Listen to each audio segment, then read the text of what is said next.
You did it! You completed your planned bikepacking route, didn't get eaten by a bear, demonic squirrel, or a mountain lion, and you experienced the highs and lows of bikepacking. You're now back in the comfort of a plush mattress and 4 solid walls, enjoying and reminiscing about your experience. But wait, you can't just relegate your trusty bikepacking setup to the garage, shed, or basement until next time. There are some essential post-bikepacking ride duties that you still need to do to make sure your gear serves you well for years to come.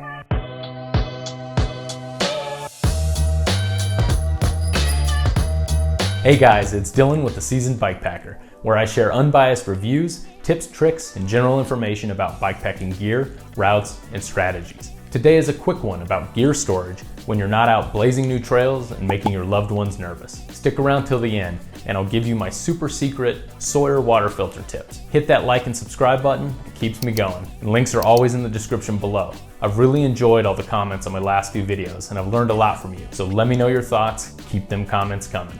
Don't worry, I've created a couple dad-level mnemonic phrases to help you remember these tips. Number 1, if it's wet, you should fret. Moisture damages everything. This applies to all gear, but only has one exception, but I'll get to that at the end. Even if you're located in the dry desert Southwest like me, during bikepacking trips, your sleeping bag, tent, and sleeping pad will collect moisture throughout the night. It's okay for a few nights when you're on trail to pack away that damp gear, but these items need to be thoroughly dried out before storing long term. I like to find a spare bedroom or office, spread it all out, and drape it over other bikes or chairs, and then turn the fan on to full blast and come back a few hours later and flip things over. It's also super important to drain and dry out your bottles, hydration bladder, and hoses for a few days until they're completely dry. I like to use a pipe cleaner to hang the bladders over the sink and stick a paper towel in to wick out any extra water sitting near the bottom. This task is especially important if you use sugar-based powder supplements like Tailwind in your bottles and bladders, since the sugars will quickly mold up if there's any moisture left. Worst case, if I see some fuzz growing after a couple days, I'll clean it out with some soapy water and a small hydration bladder cleaning kit I bought on Amazon for $8. Dad level mnemonic phrase number 2, decompress for success. Yeah, this definitely means you physically and mentally should decompress, but that's for a different video.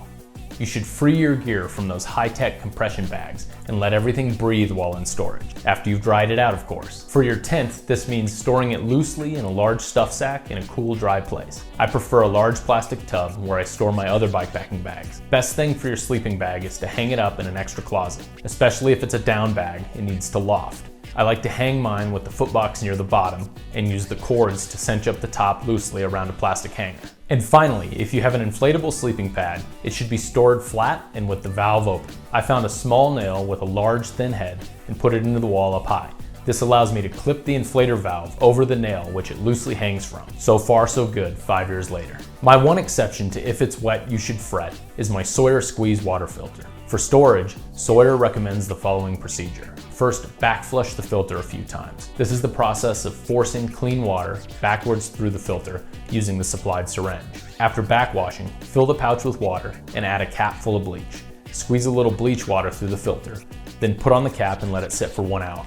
Once complete, drain the bag and allow everything to dry out. I did this process, and the next time I would take it out on trail, I had about half the normal flow rate and sometimes hardly a dribble, and could never really revive the filter back to normal. After returning a couple to REI, I started to poke around on the internet and learned that places with hard water may cause minerals to dry up and plug the holes on the microfilter. After one look at the calcium buildup on our shower head, I realized this may be the root cause of my issue. I started first by using distilled water for the backflush and bleaching procedure. Same result, permanently plugged filter. Then I thought, maybe I shouldn't let it dry out all the way. So I backflushed and did the same bleach procedure with tap water, but instead of air drying, I stick the filter in a sealed jar so it can stay wet. I leave it up by the window to get some UV rays and backflush every couple weeks whether or not I use it. I've been doing this for 2 years now, and the Sawyer works like the first day I got it. If you live in a place with particularly hard water, this may work for you.